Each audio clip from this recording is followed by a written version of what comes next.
Welcome to this week's episode of Weirdos Like Me. I am your chief weirdo, Dr. Shannon. Today, we're going to talk about what I call perfectionist paralysis. This is something that I didn't even know I was struggling with for the longest time. In fact, I needed other people to point it out to me because I never actually even considered myself a perfectionist. Get this, I never thought that I could fit into the category of what you would call a perfectionist. Because if you were a perfectionist, that means that you did things until they were perfect. And not everything that I did was perfect. So I obviously was not a perfectionist. Like, what?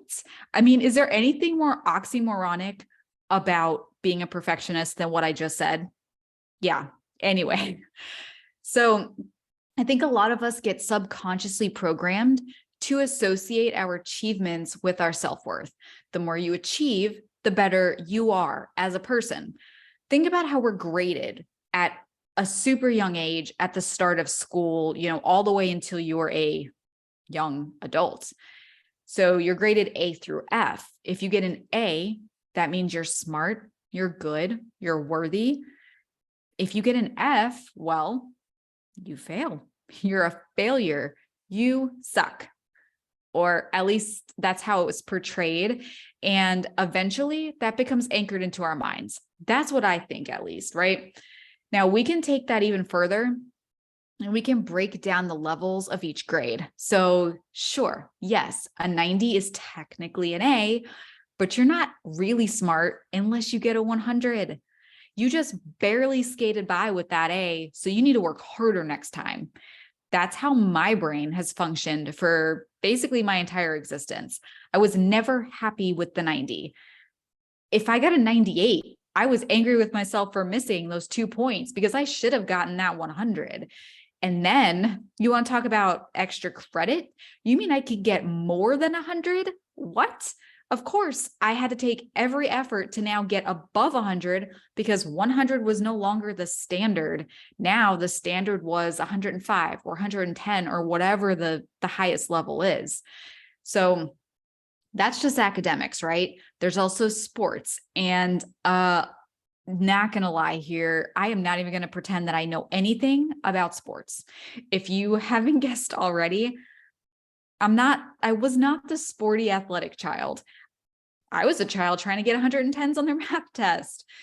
So I was, the teenager in marching band and concert band competing for first chair. I was trying to get the highest chair possible at all state auditions, but doesn't matter if you're talking about academics, band, athletics, it's all the same. There are levels, there are ranks, there are categories for you to fit in that designate whether you are good at something or whether you're not good at it.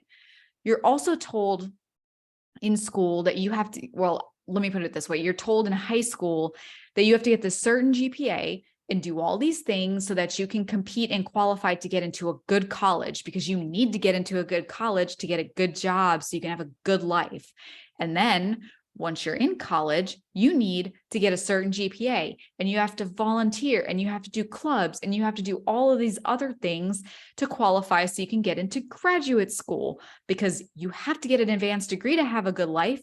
And then once you get that advanced degree, you better build up your resume so you can qualify for the perfect job in order to have a good life, and so on and so forth. You're always having to achieve and move up in order to have the quote unquote good life. Now, we are hammered with this over and over and over again. And not only do you have to do all of these things, you have to do them well. And no, you don't just do them well. You better be the best at it or you're going to be a loser, right? Now, this does one of two things to people. This either creates a perfectionist, achievement-driven individual who values their self-worth based on their achievements. And this person is going to put 110% effort into achieving, even if it's at the cost of their personal life and their friends and their family, their health, whatever it is. Or two, this can create someone who feels as if they'll never be good enough. So why even try? This person might even give up and never even attempt to go after their hopes and dreams because they fear the rejection that might happen if they don't reach that perfection level.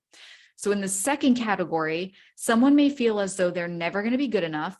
So not only do they stop doing the things that they might fail at, but at some point, they'll have to stop even thinking that they want those things, right? This is how you reconcile cognitive dissonance. And I think we talked about that during last week's episode. So this is a way of reconciling that so that they don't, think one thing, but want something else. However, what if someone does have ideas of what they want to do? If they have hopes, dreams, desires for things or situations in their lives, and they start working towards it, okay? There's a category of people here in which they are not going to fully invest themselves in whatever it is until it's absolutely perfect, until it's quote unquote ready. And they're going to keep holding off. They say to themselves, well, one day I'll have, fill in the blank. I'll have more time. I'll have more space. I'll have more help. I'll have more money, whatever it is. And then, and only then, can I do this? For example, let's say someone starts writing a book and they keep it a secret. You keep editing over and over and over, and they'll only release it and put it out there to the world when they feel that it's ready and it's at its best. And guess what? 5 years later, they're still editing page 5 of the book. Or you can't move on to writing the next chapter until the previous chapter is perfect. It's done, right? This can manifest in different ways, but you catch my drift. You never actually finish the task because you're stuck in trying to be perfect. Now, this was me with a lot of things for a very long time. I had ideas. I put together content, workbooks, seminars, you name it. And then I was afraid to actually do anything with it. In fact, I didn't even tell people I was doing it because I was afraid that even telling the idea to people would show that I wasn't even good enough to launch it yet. And then I needed to keep fixing it and adding and doing whatever until it was perfect. And then, and only then, could I tell people. It honestly held me back for years. Well, guess what, guys? Nothing is perfect, okay? I'm saying this to you because I have to say it to me every single day. I had to get over myself, which is so freaking scary, especially to an introverted person who lives in their head and who likes to carefully implement tasks. So one of an introvert's greatest strengths is that we, as introverts, tend to carefully weigh the pros and the cons. We go over the rewards and the risks, and then we take calculated risks because we think before we do. This is different than extroverts because extroverts tend to think out loud. If they're contemplating something, even if the idea has existed in their head for a grand total of 15.7 seconds, they are probably saying it out loud to somebody to get their input, to gauge their reaction, to feel their energy. Because remember, extroverts recharge their energy by being in the energy of others. So if they're thinking about something, they want others' energies to help charge them up. Introverts, on the other hand, we think silently. Introverts create a pros and a cons list, but it stays in our heads and we mull it over and over and over sometimes before we bring it externally to somebody, because our energy recharges when we're alone, or not necessarily alone, I guess, but if we're within the energy fields of a few close people with us that we feel super comfortable with and that we trust. So if you pair this silent thinking with a perfectionist nature, what do you think you get? Someone who thinks and thinks and thinks and thinks and is afraid to say anything to anyone about that thought until it's perfect. And it can actually be quite debilitating. This is what I call perfectionist paralysis. Cool. Great. There's a name. So what the heck do you do about it, right? First of all, you have to recognize that you do this. If you don't recognize it and you don't realize that you hang out in this perfectionist paralysis and that it's your comfort zone, you can't do anything about it after, right? You know what? It's okay that this is your comfort zone.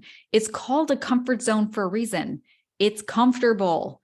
However, if you want to break through this and you want to accomplish something that makes you uncomfortable, you have to know that you do this and then consciously take steps to keep yourself from entering this paralysis. Once you're paralyzed, it tends to be too late. You need to know this and plan before, so you have a plan of action and you can move right through it. Will it be easy and painless? Hell no. It'll probably hurt like hell. In fact, I would like to say that you can do it a few times and it's like riding a bike. You do it, you get better at it. It's not going to be painful anymore. But I mean, well, I'm not going to generalize. Maybe for some people that's true. And yes, it does get easier as you do it more and more. But in my experience, there's still pain involved sometimes, right? I still get so nervous and I still doubt things that I do. But the difference now is that I tell myself it's not about being perfect. It's about moving forward, progress over perfection. I tell myself this all the time. I had to write it down on a sticky note and keep it on my desk and look at it and tell myself every single day, progress over perfection. I don't want to look back at my life 5 years from now and be exactly where I am, thinking, man, how did 5 years go by? What did I do? I wish I could have done this.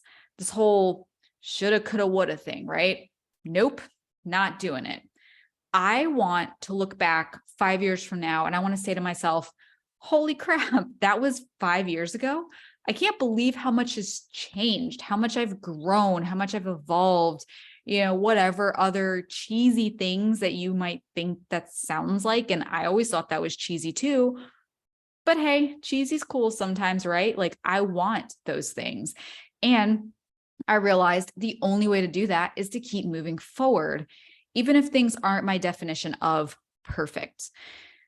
Side note for a second, nothing is perfect, right? I mean, if you look at anybody's life that you think is 100% perfect and you pull back the curtains, you're going to find things that are not perfect, right? So stop beating yourself up. Just do it, right?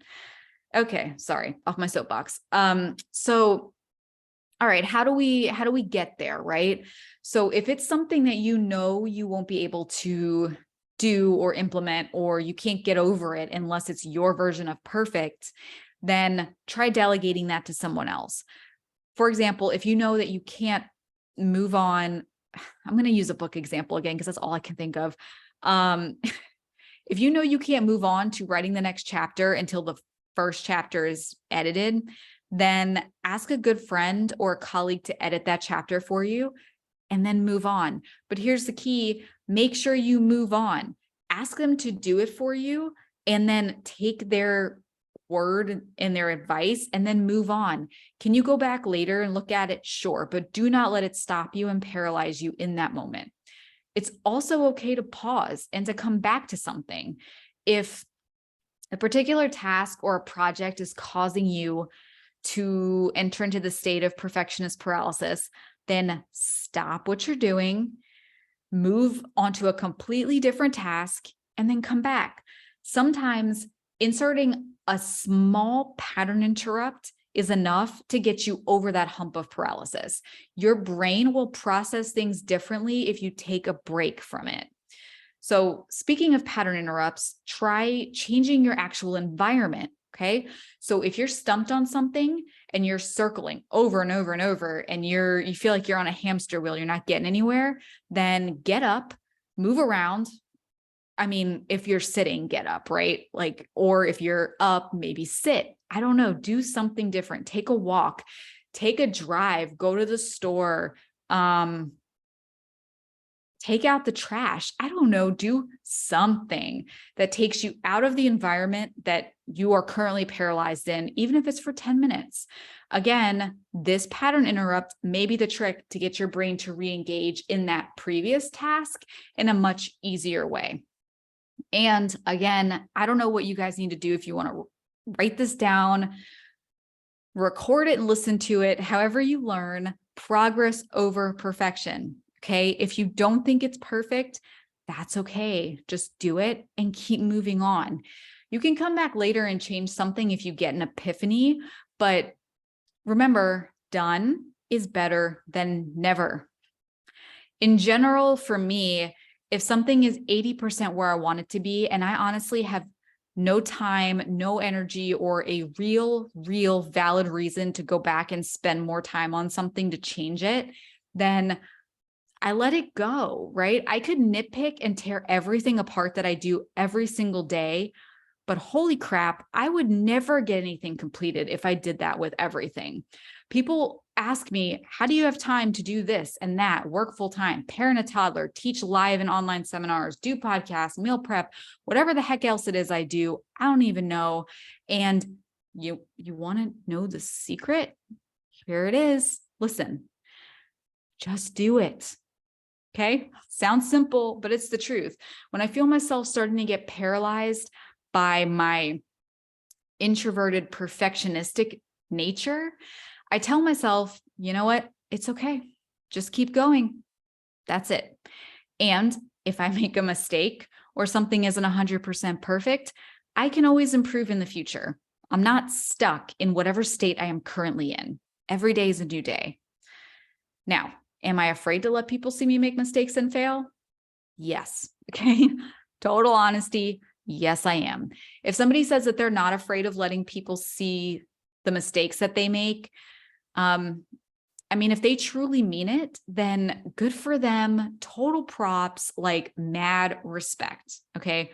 But that sure as hell isn't me. I am afraid. I know I'm afraid, but you know what? I do it anyway. I would rather be authentically flawed than perfectionistly paralyzed for the rest of my life. I don't know if that 80-20 rule will work for you. I don't even know if I called it an 80-20 rule before. If it's 80% where I want it to be, I let it go, right? I hope it does. I hope it helps. It's at least a great starting point to getting you moving towards your goals, towards your hopes and your dreams. Because you know what? Life is too damn short to be paralyzed. I want you to unapologetically move in the direction of whatever it is that you want in life. Take steps forward, learn from your mistakes, change, grow, evolve, but never let yourself get paralyzed. I know this is so cliche, and we talk about this all the time, but especially raising a toddler right now, it's amazing to watch my daughter learn and grow. When she was learning to walk, she would fall. She didn't just give up and just stop trying to walk. She took a step, fell, got up, tried again, and she kept doing it over and over and over again until she was able to walk. And now she's building her vocabulary and she's saying words incorrectly, and it's really cute and funny, but she doesn't let it hurt her feelings, right? She just tries again. So never let yourself get paralyzed. Or, okay, let's be real. Sometimes you're going to feel like you're getting paralyzed, right? So if you start feeling that happen, then spend just a minute or two there and then get the hell out. Okay. Don't live there. It's hard, but your self-worth does not rely on being perfect at everything you do. Your self-worth relies on you trying your absolute hardest and continuing to move forward and work on this journey, whatever it is that gives your soul its purpose. Keep moving forward on that every single day. Okay. So that's it for this week's episode of Weirdos Like Me. I am non-perfectionistically signing off because I don't know what else to say right now. So I will see you guys on next week's episode of Weirdos Like Me. See you then.